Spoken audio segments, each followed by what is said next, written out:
జానకి, చచ్చా ఏమిటో ఇది?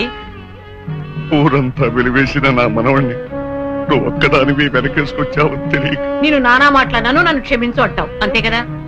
నిన్నిప్పుడేమిటి 40 సంవత్సరాల క్రితమే క్షమించాను. వీరుడు, ఆ రోజు నేను పంచాయతీలో అలా ఎందుకు మాట్లాడానో చెప్పాలని నీ తోటకొచ్చాను. నువ్వు నా మొహం కూడా చూడకుండా వెళ్ళిపోయావు. సరేలే, ఇప్పుడు అవని ఎందుకని పెద్దిరాజుతో చెప్పి ముందు ఆ పెళ్లి ఆపాలి. అదే ముహూర్తానికి శ్రీను సౌందర్యాల పెళ్లి జరిపించాలి. పెద్దిరాజు ఆ పెళ్ళాపడానికి ఒప్పుకుంటాడంటావా? పెద్దిరాజు చాలా పెద్ద మనసు కలవాడు. మనం వెళ్లి శ్రీను సౌందర్యాల ప్రేమ గురించి చెప్తే తప్పకుండా ఒప్పుకుంటాడు. పద వెళ్దాం, పద. అవునమ్మా, నాది పెద్ద మనసే, నేను కాదన్ను. నేను అతి మంచోండి, అది కాదన్ను. అట్టా అని చెప్పి నా కొడుకు పెళ్లి పేట్ల మీదే ఆపు చేసేంత పెద్ద మనసు నాకు లేదమ్మా. ఇంకా పెద్ద మనిషి అనిపించుకోవడం కోసం నా కొడుకు బతుకు బజారు పాలు చేసేంత చిన్న మనిషిని కూడా కాదు. ఇంకా మీరు వెళ్ళండి. అది కాదు పెద్దిరాజు, నా మనవరాలు వీరయ్యదుల మనవుడు ప్రేమించుకున్నారు. మరి ఆయన మనవాడిని ప్రేమించిన పిల్ల అయితే నా కొడుకుని పెళ్లి చేసుకోవడానికి అట్ట ఒప్పుకుందండి. అందరితో పాటు నా మనవరాలు కూడా శ్రీను అపార్థం చేసుకుంది. తన ప్రేమ విఫలమైందన్న ఉక్రోషంతోనే మీ అబ్బాయితో పెళ్లి కొప్పుకుంది. శ్రీను నిరపరాధిని నిరూపించడం కోసమే నేను కూడా ఇంతవరకు ఆగవలసి వచ్చింది. అంటే మీ పిల్లల ప్రేమ కోసం నా బతుకుని భాగంగా పెడతారన్నమాట. ఏమా, పిల్లని అడిగాం, మీరు సరేనన్నారు, శుభలాకి అత్యయించాం. ఇప్పుడు వాళ్ళందరూ పెళ్లికి వచ్చారు. ఇప్పుడు పెళ్లి ఆపు చేయమంటే నా పరువు ఏమవుద్దో ఒక్కసారి ఆలోచించవా? నిజమే పెద్దరాజు, ఆ మాట నిజమే. కానీ ఈ పెళ్లి జరగకపోతే ఆ పసిపిల్లలిద్దరూ బతకరు. ఈ పెళ్లి జరగకపోతే నా కొడుకు బతకడండి. అవును, నేను దక్కను, ముందు నేనే చచ్చిపోతా. ఎన్నారుగా, మీ మనవడ కోసం నా కొడుకుని చంపుకోమంటారా? పెద్దిరాజు గారు, నా కూతురు పెళ్లి విషయంలో వాళ్ళకి ఎలాంటి సంబంధం లేదు. మా అమ్మాయికి మీ అబ్బాయికి పెళ్లి జరిగి తిరుగుతుంది. తాతబ్బాయి, అత్తయ్య, దయచేసి నా కూతురు జీవితాన్ని నీ జీవితంలో చెయ్యి. పెద్దిరాజు గారు, వీళ్ళు ఎంతకైనా తెగించరు. అందుకే పెళ్లి తర్వాత చేసే అప్పగింతల కార్యక్రమం ఇప్పుడే చేస్తున్నాను. నా కూతురు మీకు అప్పు చూస్తున్నాను. పెళ్లి చేసుకోను. ఆ మొక్క చెప్పాల్సింది ఇప్పుడు కాదు, కోళ్ళ. అమ్మయ్యా, అమ్మాయి లోపల తీసుకెళ్లి అలంకారం చేయించు. ఎల్లో చూసారుగా, పెళ్లి కూతురు తండ్రి కూడా పెళ్లికి ఒప్పుకున్నాడు. మంచి మనసుంటే ఉండి 2 అత్యంతలు వేసేయాలండి, లేకపోతే దయచేయండి. చేద్దామంటా? సౌందర్యని పెద్దిరాజు రోజు బయటికి తీసుకొస్తాం. ఎవరో సరే చూస్తాం. అంటే నువ్వెక్కడ దొరికావయ్యా? సీక్రెట్ గా ప్లాన్ చేస్తుంటే ఊరంతా వినిపించేట అరుస్తా. దానికి నువ్వు ఎందుకు మావా? మేమున్నాం, పదండ్రా.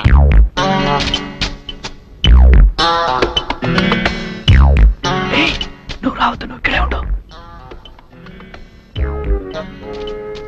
రండి.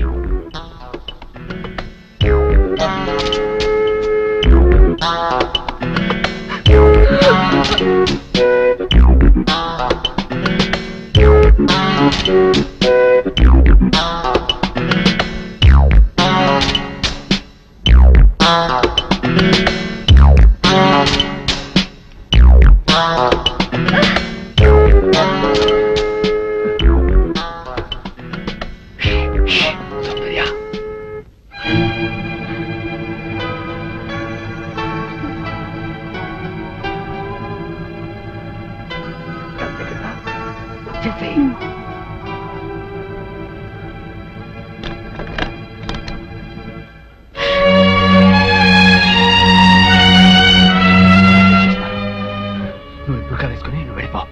నీ తల్లి మేనేజ్ చేస్తాను.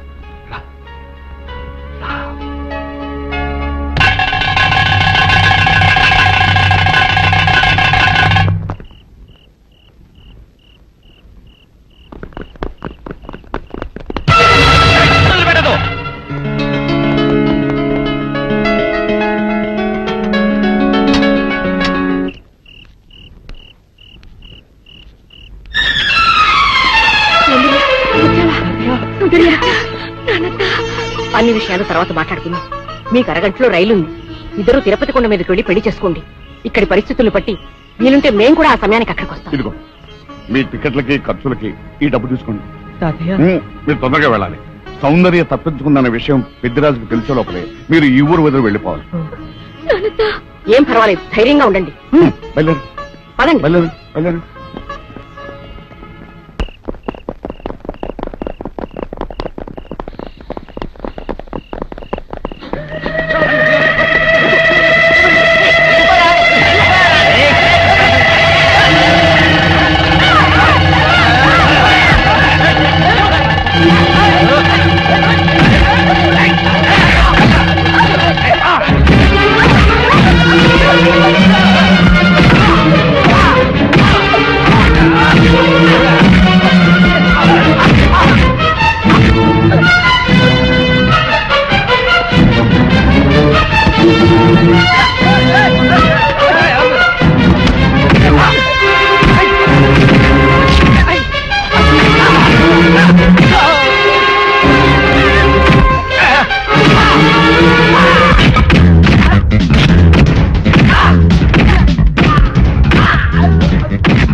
ప్రాణాల వెరతో లేచిపోయి నా పరువు తీస్తావుటే నిన్ను ఇప్పుడు ఈ పిల్ల నీ కూతురు కాదు నా కోడలు ఏదో కొడుతున్న వాళ్ళు చేసింది ముహూర్తం మేము వచ్చేసింది కదా ఉదయ్ రేయ్ ఉదయ్ తీసండి పంతులు గారు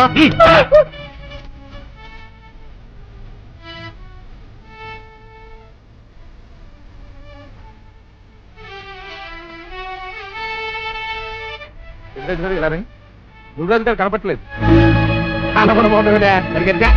ఇల్లంతా చూసామండి ఎక్కడ కనపట్లేదు అయితే ఈ పిల్లని ఎత్తుకుపోయినట్టే కొన్నాళ్ళు నా బుల్లిరాజు గారిని కూడా ఎత్తుకుపోయింటారా రేయ్ ఆ ఏరై దొరగాన్ని జానికమ్మని సీను గాన్ని ఆ కొన్నాయాలని ఇల్లు ఎత్తి ఎక్కడ కనపడితే అక్కడ కట్టుబడేసుకోండి వెళ్ళండి చెప్పండి నా కొడుకుని ఎక్కడ దాచారో చెప్పండి లేకపోతే మిమ్మల్ని అందరినీ చంపి పారేస్తా పెద్దరాజు పిచ్చి పిచ్చిగా వాక్కు నీ కొడుకేమయ్యాడో మాకేం తెలుసు తెలవదు ఈ పెళ్లి అనుకున్న కాడించి నన్ను ఎట్టాపు చేయాలని మీరు అందరూ కలిసి పన్నాగాలు వేశారు ఆఖరికి నా కొడుకును కూడా మాయం చేశారు చెప్పండి అని ఎక్కడ దాచారు మాకు తెలియదని చెప్తుంటే వినిపించుకోవే. జానకమ్మ పల్నాటి నాగమ్మ లెవెల్లో పథకాలేసి ఈ పెళ్లిని జరగొడదామని చూశావు అది తెలుసుకోలేనంత ఎదవని కాదు నేను మీ అందరికీ తెల్లారదాకా టైం ఇస్తున్నా నా కొడుకుని ఎక్కడ దాచారో చెప్పకపోతే మీ అందరి బతుకులు తెల్లారిపోతాయి. నిజంగా బుల్రాజ్ అయ్యాడో మాకు తెలియదండి. నేను ఇంకేమీ దలుచుకోలేదు మీకు ఇచ్చిన గడువు లోపల మీరు నిజం చెప్పాలి అదే నేను వినాలి అంతే.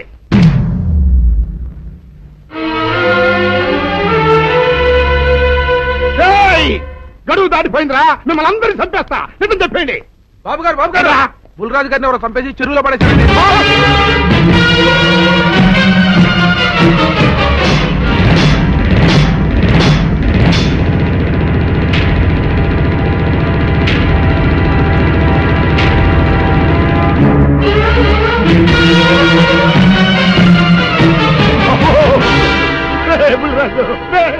ధర్మానికి మారుపేరైన మీ కన్న కొడుకు మీద ఎవరు పగ పెంచుకున్నారో గాని మొహం నామరూపాలు లేకుండా చెక్కేశారు బాబా. నిన్ను ఈ ఊరి ప్రెసిడెంట్ చేద్దాం కదా అని ఎన్ని కలలు కన్నాలరా అప్పుడే నీకు నూరేళ్ళు నిండిపోయినాయిరా. బుల్రాజు వచ్చారండి పెరగారు రండి చూడండి ఈ ఘోరం చూడండి. పెద్ద మనుషులు అనుకున్న వాళ్ళందరూ కలిసి పన్నాగం పన్ని నా బిడ్డను పట్టలు పెట్టుకున్నారండి. నా బిడ్డ సాగు కారణమైన వాళ్ళు ఎవ్వరూ బతికి బట్ట కట్టడానికి వెళ్ళలేదండి. ముఖ్యంగా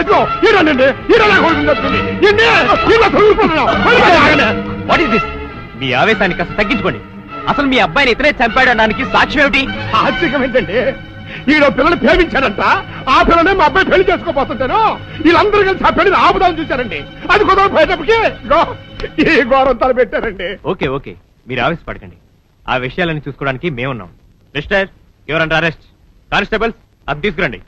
ఆగండి, ఈ హత్య చేసింది సీను కాదు. అతను కాదా మరెవరు? నేను. జానకి అవును వీరుడు, బుల్లిరాజుని నేనే చంపాను.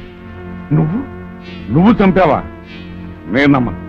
అవును, నా మనవరాలికి సీనుకి పెళ్లి చేయాలంటే వీళ్ళెవరూ ఒప్పుకోలేదు. చూస్తూ చూస్తూ వాళ్ళ ప్రేమని బలి చేయలేకపోయాను.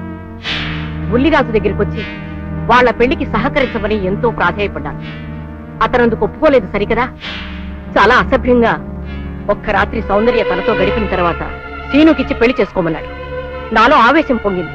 ఏం చేస్తున్నానో నాకే తెలియలేదు. అక్కడ ఉన్న ఇనుపు లైట్ స్టాండ్ తో బలంగా బుల్లిరాజు నెత్తి మీద కొట్టాను. ఆ తర్వాత గాని నేను చేసిందేమిటో నాకు తెలియలేదు. కానీ అప్పటికే అతని ప్రాణాలు పోయాయి. వెంటనే శవాన్ని అక్కడి నుంచి తరలించి చెరువులో తోయించాను. ఇన్స్పెక్టర్ గారు, జరిగింది చెప్పాను. ఇందులో ఎవరి ప్రమేయం లేదు. ఈ హత్య చేసింది నేను. నన్ను అరెస్ట్ చేయండి. ఐసి అలాగా. కానిస్టేబుల్స్ ఆవిడ అరెస్ట్ చేసి తీసుకురండి. ఈ బాడీని పోస్ట్ మార్టం పంపించండి. వాళ్ళందరూ వదిలేయండి.